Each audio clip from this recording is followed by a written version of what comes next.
Welcome to the Enneagram 2.0 podcast. My name is Uranio Paes, and today our theme will be Fooling the Personality.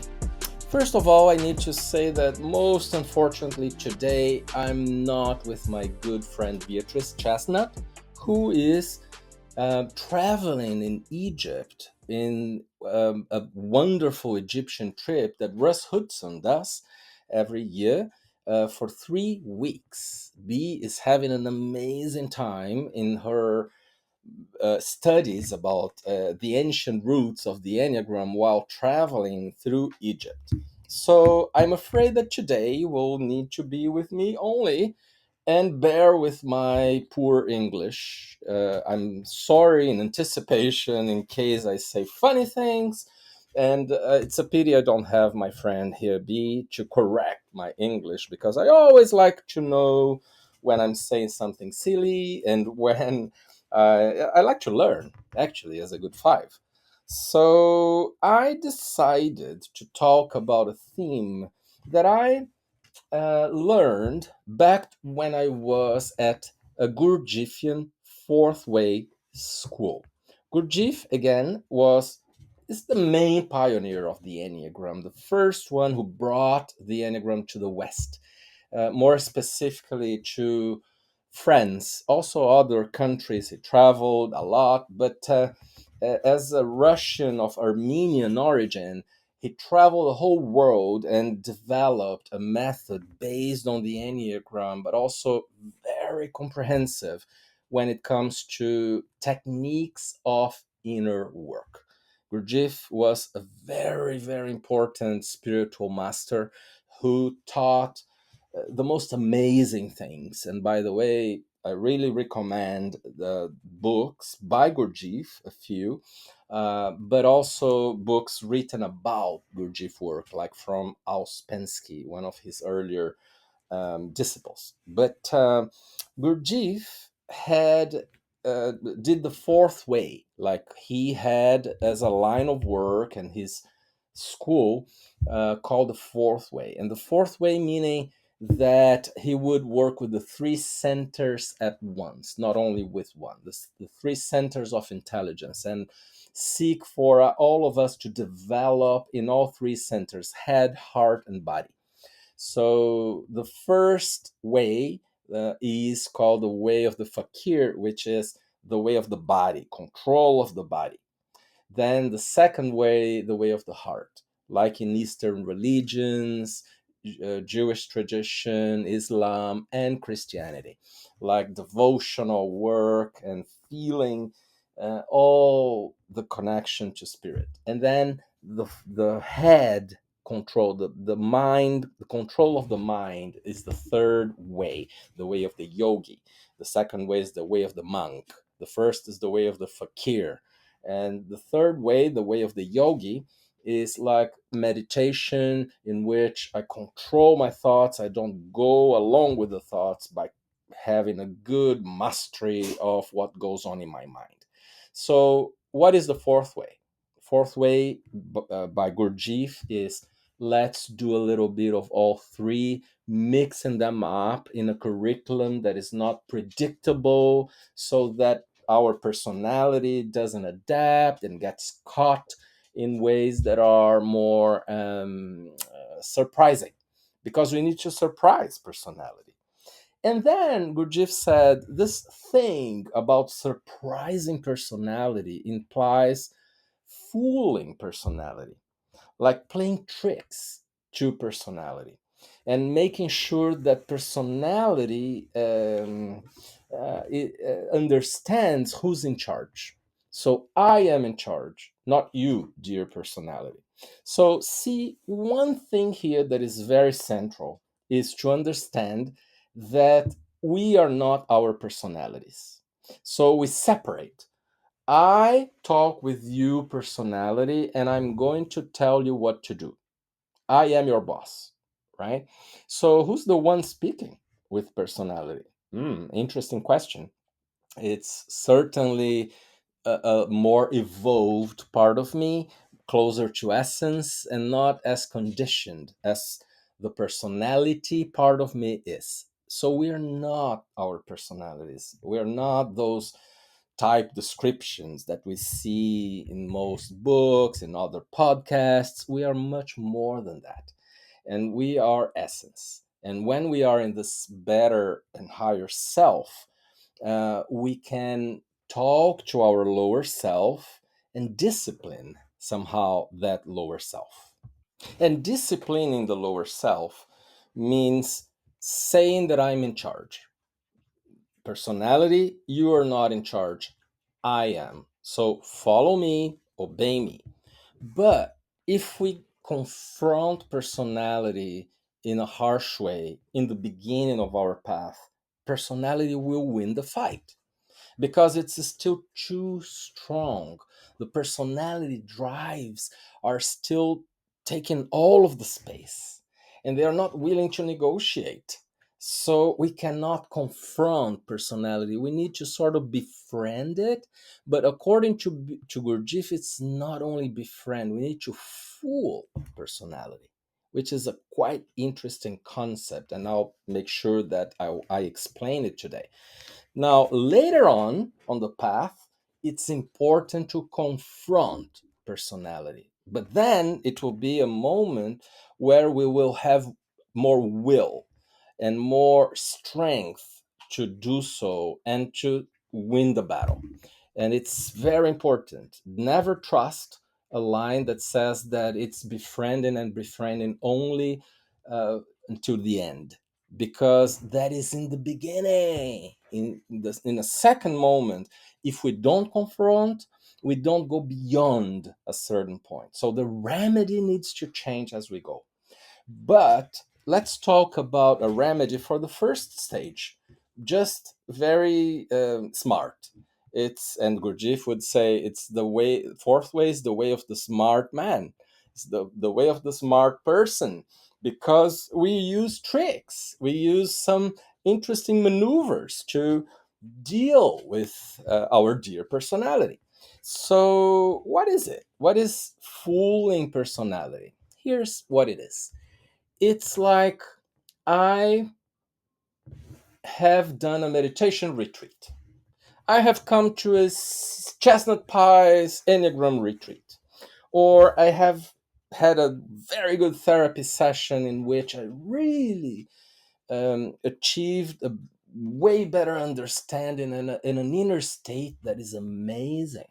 Or perhaps I just had the luck of getting in touch with some sublime transpersonal experience. Sometimes it happens out of the blue. Gurdjieff, by the way, would call it an accident, right? For him, it's more important to know how to go back to that state and not as relevant to just be given that state out of nothing, right? But nevertheless, it's also very valid and it's okay. And we can have any episode of raising awareness and be really well about it and feel super good. But if you have experienced anything like this, then for certain you know that it doesn't last forever, that it goes away after a certain time. Sometimes it's after a couple of hours, sometimes after a couple of months, but it goes away. Why? Well, if you listen again to our episodes on the levels of awareness, very important concept here. We are very very happy with those episodes. Then you will remember that in the beginning of the path, all the first half of the path, the movement of growth is more like pendular. We go up and then we bounce back and go down and then we come to the middle, right? And then if we do good inner work, that middle will be a bit above the previous middle, right? But it's pendular.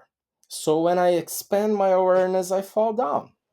So here's what fooling the personality is. I observe when I am falling down, given this pendular movement. And before I completely fall down, I have this talk with my personality, separating myself from it. and I say, "Dear personality, I am now allowing you to reestablish, to restructure. You can come back. And I am your boss. I am saying so. I am going to give you space.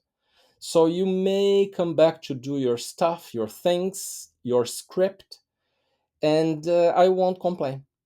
And I'll leave you doing that for a while. However, you need to understand that I'm being nice with you. I am the one allowing this to happen, and therefore you will need to be very nice with me.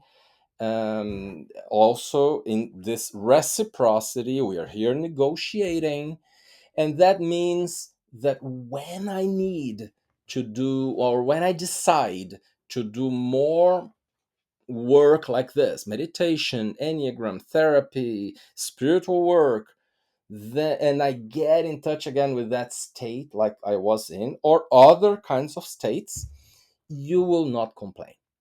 And I will allow you to come back eventually. But next time, by the way, you will allow me to stay in that state for an extra couple of weeks. Yeah. So, fooling personality is like dealing with the personality as a pet, as a dog, a cat, and giving personality a treat. See, I'm giving you a treat. You can restructure, you can come back, and now you will allow me to stay for longer in this state I was in and doing those crazy activities that you thought were so threatening. And just know I will allow you to come back if you behave, because I am the one in charge here, personality. So you establish a hierarchy. You put yourself above your personality, your Enneagram style, and your type tendencies, and also your type reactivity, right? Or everything personality. So the idea then is to establish that you are the one in charge, and you are going to reward personality if it obeys. And I like to call personality an it, right? I think it's a good way to call personality it. And if you obey me, if you follow me, then you won't have trouble, and I will be good with you. Okay, so behave. I am your owner, and here's your treat for now. But behave, do what I'm telling you. So, this is a very, very important understanding of how to deal with personality. I'm positioning myself above it, I'm dealing with it as a more conditioned part of me, and I'm allowing myself to do things out of the box, to individuate, like Carl Jung used to say. Like I'll go for the different. I'll be myself and not just follow that old pattern. What happens if we don't do inner work, self development work, is that we'll be always doing the same all the time. We'll come back to doing that very same thing and having no creativity in changing our pattern. We will be always guided by that type tendency. But if we do self development work and know how to negotiate with personality, this may change. So we're changing the game here. And of course, this is a general concept, but it can happen in different ways for different people and different types. So let's talk a little bit here now about how that can play out for each of the nine types. And as always, starting with type 8 and going clockwise up to type 7. Sometimes 7s complain, but let's go this way today again. So 8s, when they are in their normal way of being, they have all the tendency to be assertive, strong, intense, to be confrontative somehow, and think of paybacks if people don't do what is fair, and trying to be in a position of control or power, and being in charge and more. type 8, we could describe so much here about each type, but I'll do something brief for this episode. And then, if you, as an 8, if you are doing good self-development work, what are you going to start experiencing? Well, you're going to experience things like softness of the heart. You're going to be naturally very gentle with people and being perceptive of what's happening and what is your impact on others. You're going to be very much in your heart, and you will be harmless because you will be very sensitive. You also make yourself vulnerable somehow, and you're going to be, above all, you're going to be more like contained, not exactly in lust, which is the passion of type 8, and being therefore more in touch with that position of not exaggerating. Mm?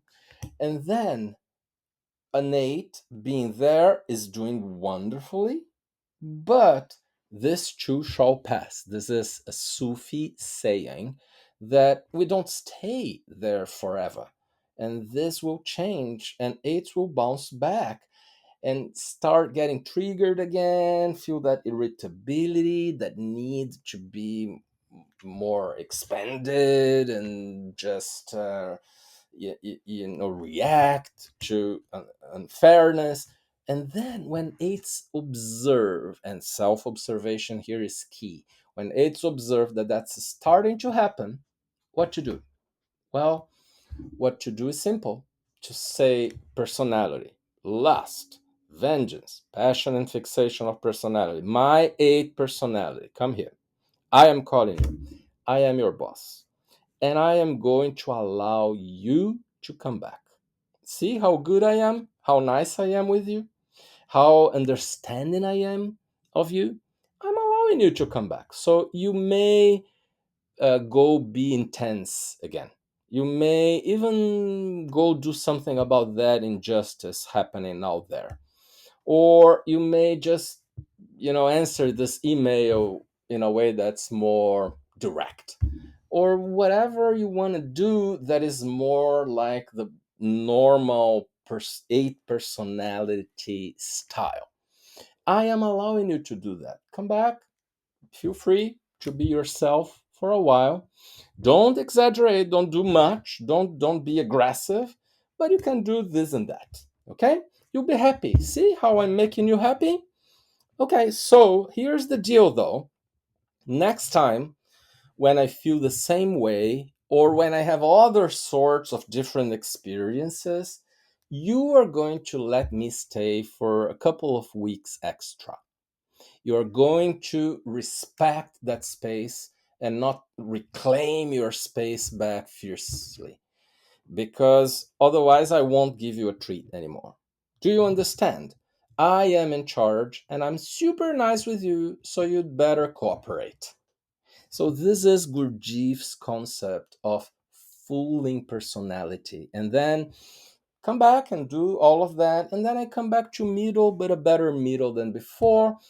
And best of all, I'll have a more promising future if I do inner work, because personality will not sabotage me so quickly and so intensely.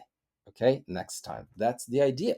And we are playing the smart ones in this game of, this inner fight, inner war between essence and personality. And we are separating from personality when talking with it. Remember, it's an it.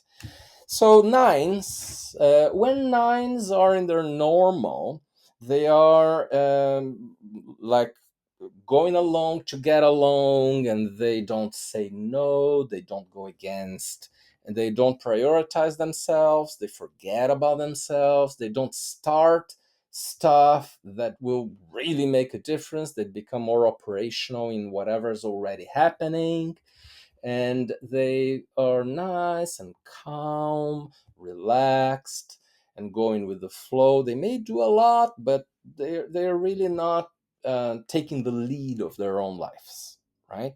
end of processes, and they play small, like they are not as important as other people. So all the nine stuff. And then when they grow, they get in touch with this discomfort zone. They feel more their anger and also other emotions with a heart that's no longer very numb. And then they agree to disagree. They go against, and they become more powerful. They become strong. They talk about themselves and they assert their own opinions. And then all of a sudden they start doing what they had been avoiding and going for things. So all good. And then they bounce back. Then they start feeling tired again and getting comfortable in what is called the passion of sloth.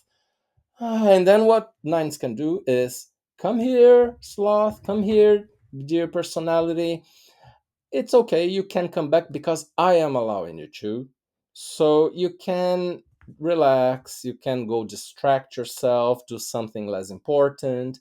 You can also just go along with those people, forget about conflict, and you don't need to feel all those hard emotions. You may also go watch TV, or just run as you like, or you may just read a lot, which makes you feel calmer. So, all okay, I'm going to allow you to reestablish. I'm going to allow you to come back. And please remember, though, that I am the one allowing this to happen. I am your boss. I am in charge. So, next time when I feel all of those things again, you will allow me to stay there for longer. Okay? So, go ahead, do your thing, and we'll talk later. So, for ones, in a normal situation, ones are in that mode of being critical, and even more than that, being self critical, being tense, and a little bit like behaved in ways that they don't allow for pleasure and for much emotional expression, and they just go with the duty, right? They duty before pleasure and leisure. And they also become rigid in their way of thinking. There is only one right way, only one, and they don't allow for flexibility. It's black or white, actually, for all body types, eights, nines, and ones, but maybe it's a bit more visible for ones. And then they do good self-development work. What happens? They become serene, accepting, and self accepting, non judgmental, relaxed, and happy, like even joyful, flexible, having fun, humorous, and also more in their hearts with talking about bigger things like purpose and mission, and also with self expression, but above all, being very, very calm. And then they start losing that state, and they notice that they start being irritated in the inside. And it's all coming back, the body is starting to contract again. So I observe that happening. We need to develop the capacity of observing when personality is already starting to come back. It can't be when it has come back already. It doesn't work. The technique of fooling personality wouldn't work then. So the idea then is, okay, so I'm starting to be tense and irritable. So personality, one personality, come here, my dear. Now I will allow you to be one-ish. I will allow you to be more rigid and perfection, and there is so much you need to do, all that duty. I will allow you to do that. And next time, don't forget, I am going to spend more time hanging out in relaxation, and maybe even some free time, and even breaking some rules. So you need to allow me to do that, but now you can go follow rules and be serious and be all dutiful. Okay, good for you. Go. I'll call you back in my time.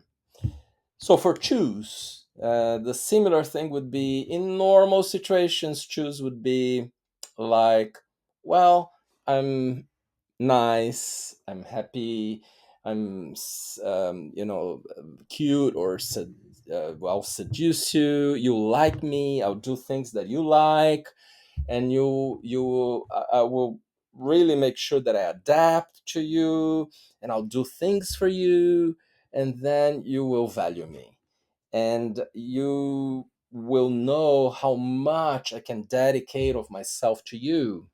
And also, I will be very relational. Relationship is everything there is. So all that type choose script. And of course, there are the three subtypes that change a little bit, some of the patterns, but this is the more basic thing that choose do in a more basic description that we are doing here today. But then choose do inner work. Guess what happens? They don't need to be nice all the time. They get more serious, also more boundaried, and they get in touch more with their own feelings, not only other people's feelings. And they get in touch with their own pain and suffering, and they see that they need something. They actually can't help someone else at this point, and they have their own needs. And also enough with this manipulation game in which I do things for you unconsciously, waiting for something back for me. The giving to back to get thing that is many times unconscious for choose, but very real, right? So choose at this point, they get more calm and independent, and less of that codependency in which I make you depend on me and I keep dependent on your dependence on me. So that goes away, and more like I allow things to flow as they are. I'm not trying to be the special one for you all the time, right? So when the personality starts to reestablish, Choose can look at it and say, personality, I'll allow you to be very nice again. Go there to that special other person that you dedicate yourself so much to. Go do your thing, and go do things that you know will make you be liked by that person or those people. And also, don't pay as much attention now to your own pain or your own needs. It's okay, just look at others because I'm saying you can do it. And then sometime later, I'll call you and say, now it's time for me to do those same things again and some new things, and you will behave. Because then I'll give you a treat also. It will take a little longer, but I'll give you a treat. Type 3. Threes in the basic state, they're doing, can't stop. They feel like dying if they stop. And deadlines and goals all the time, and also image. I need to adapt to this person, to that group, and I'll be chameleon like, and I'll keep adapting, among other things that threes do, right? And then when they grow and they get to a higher state of awareness, they become themselves and they stop adapting. No chameleon, and they stay more stable. Stable in what? Stable in feeling, in being, in just allowing themselves to have the experience that's happening instead of doing, right? In normal personality mode, threes become the human doers. And in a more evolved side, they come back to human being state. And then also they get super open in their hearts, and they slow down finally, and they look at other people with more patience, and also at themselves with more care. Like, I won't extend my capacities that much as before. and very soft, very loving, a lot of heart energy. And then they lose it. They start losing it, and they start looking at ways to be more valued and praised, or at least be more successful in different ways. And when that starts to happen, it's time to call personality and say, okay, do your thing, go do again, and it's fine. I allow you to do that. And also, be this way with those people and that other way with those people. Totally fine. I am allowing you to do that. This is your treat. Okay, so you'll be very happy with me, and you pay me back when I call you by allowing me to have more of that different kind of experience later on. Okay, it will be on my time, on according to my interest, my agenda, because I am your boss. Very well. So force in their normal situation, they are more oscillating emotionally. They are somewhat dramatic, more some force more than others. They are also somehow very interested in exploring what's missing, and not as much what's present, more what's absent. So they go back to the past with nostalgia and lack and missing something, longing for something, but also idealizing the future and all I think it could be, but not being very happy with the present, right? And then they compare themselves and they end up in the bottom of the comparison or sometimes above, almost always feeling different. So the four script. And then when they have an awareness expansion, they will be able to feel equal to everybody. They will be equanimous. Equanimity being the virtue of type 4, meaning that it's what opens up at a certain point if I do inner work. In my higher emotional center, we had talks about centers in other episodes. So fours become like that, and they become more like stable emotionally and more neutral, not as emotional as before, and feeling absolutely great. They are super joyful at that moment. Instead of trying to find an identity and some pleasure in feeling a lot, they relax, they are more neutral in their hearts, and they feel joy, pure joy. And they're present with what there is, not anymore going to the past or the future, and not comparing. So, oh, good, but the state doesn't stay forever. And when they start bouncing back, then they can say, dear personality, it's okay, compare yourself, dramatize a little bit, drama, and also be emotional and look at what you're missing. Totally fine. Let me come back to that though later on, because it's something I will do. I'm just informing you, and you just follow me because I'll give you a treat again if you are good with me. For a five like me, it's simple. It's like in normal situations, we go for privacy, we go for saving energy and trying to avoid demands and going for information, knowledge, and also contracting against too much contact, out of fear that we won't get enough, or out of fear that people will get too much from us, right?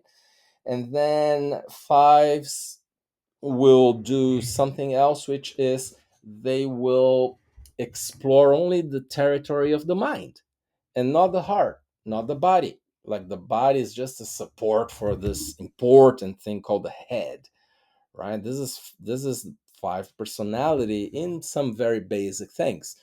Now, when growing, fives become more their bodies, their hearts, not only their heads. They start flowing with what's happening. Flow is something that many people talk about right now, and to an extent, this is what all nine types get in touch with when they are in a very good place with an expanded awareness. But I think it's even more important or central for fives, because it's more like I'll just relax and flow with what's happening around me without controlling my agenda, without controlling my time, my space, my energy, and I'll flow as in, just being one with life force.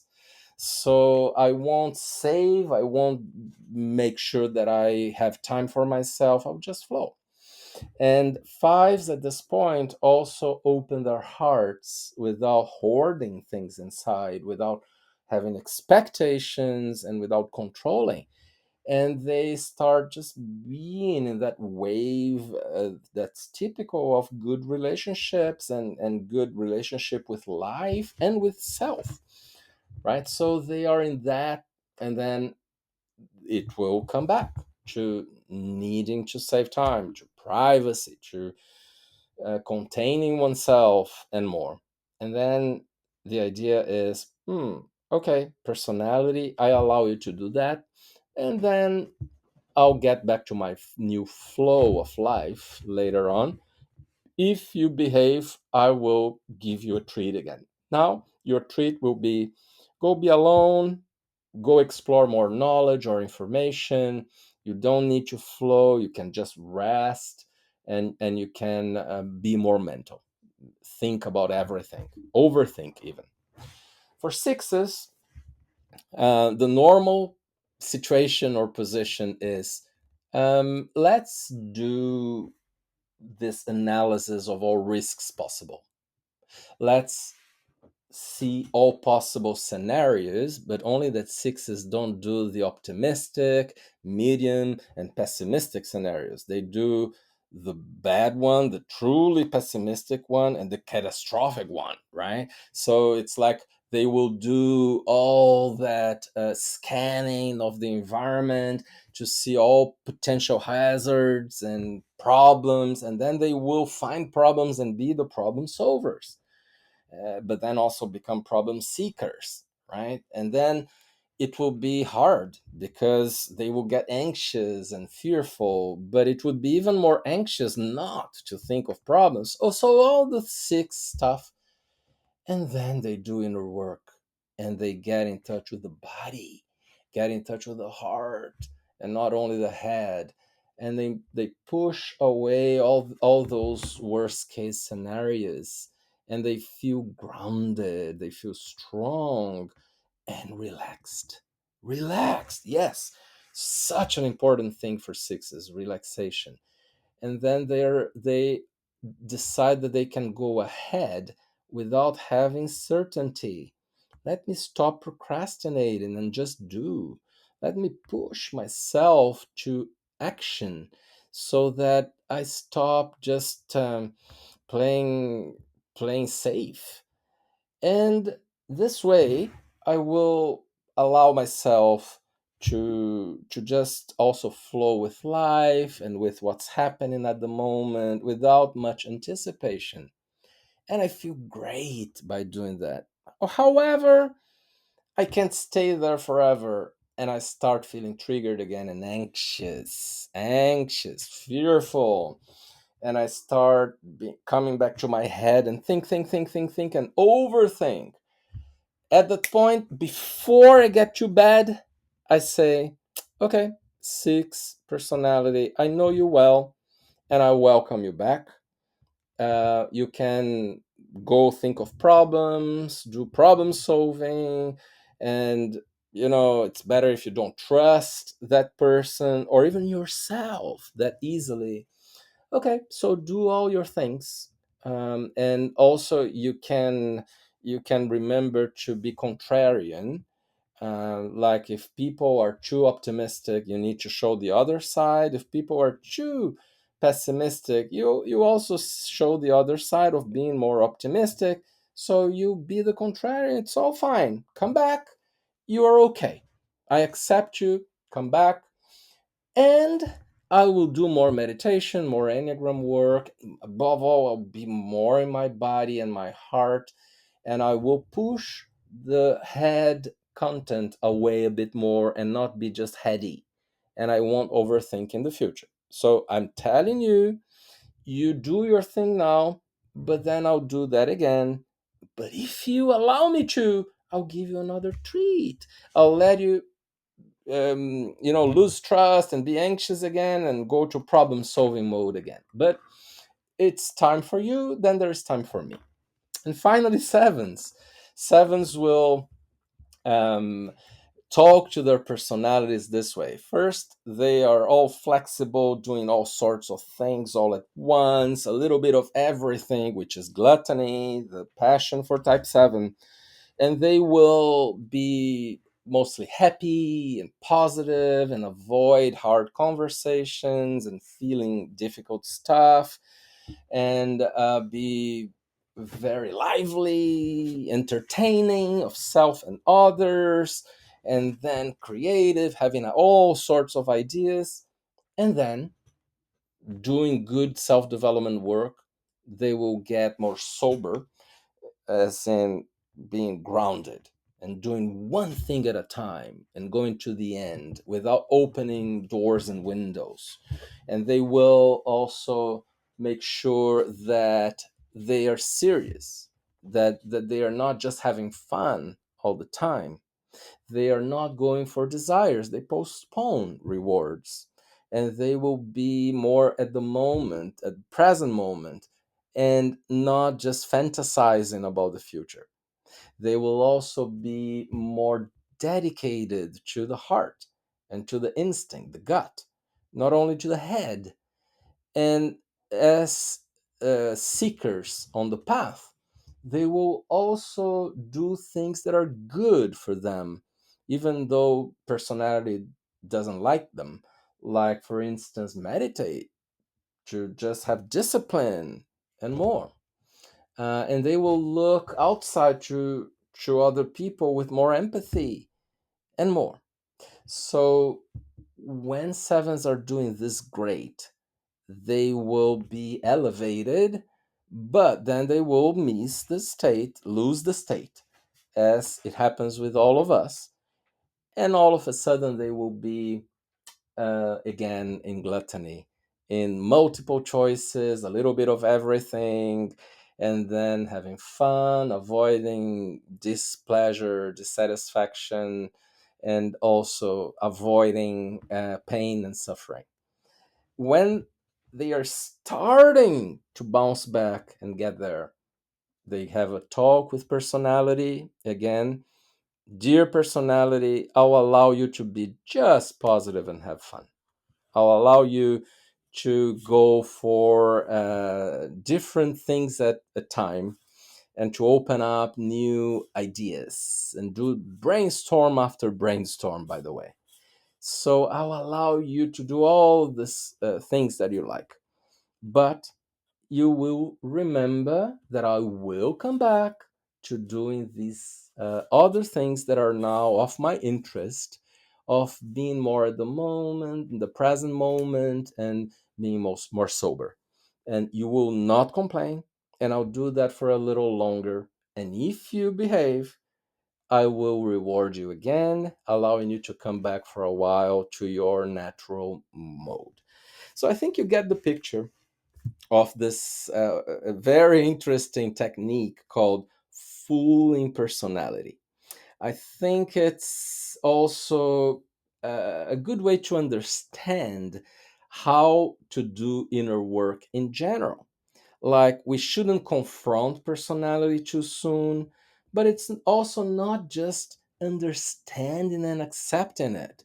I feel a little bit irritated when I see people saying it's all about self acceptance. I don't think so. I think personality isn't that good for me to fully accept it. I need to accept that it exists, yes, but it's not about accepting all that it brings me. So instead, why not doing what Gurdjieff taught and fooling personality in these ways? And that's also a recognition that personality is a lower self, and I can deal with it in this more manipulative way. Yeah, I will manipulate personality. That's a little bit of what the way of the smart man is. One of the ways. Gurdjieff is really an intriguing, quite interesting figure that was seminal for the Enneagram, but also for good level inner work that breaks away from certain paradigms of how to do all of these things that we've been talking about at our podcast. But that was it for today. I want to thank you all very, very much for listening and following us on Enneagram 2.0. In the description of this episode, you have your website and links to see so much more that we offer in our courses. And also, why not considering signing up for CP Online, which is our platform of content. We go so much beyond what we do here in the podcast at CP Online. You can become a member with a very reasonable annual fee, and you get hundreds and hundreds of hours of videos with B. Chestnut and I, and including monthly live webinars. And if you can't see them live, you can see them later. They go all to the website. So it's an ever-growing platform of content. We would be very happy to have you as one of our members at CP Online. So that's it for today. Thanks so much for listening, for following us, and stay tuned at Enneagram 2.0, our podcast where we talk about all things Enneagram. Bye bye.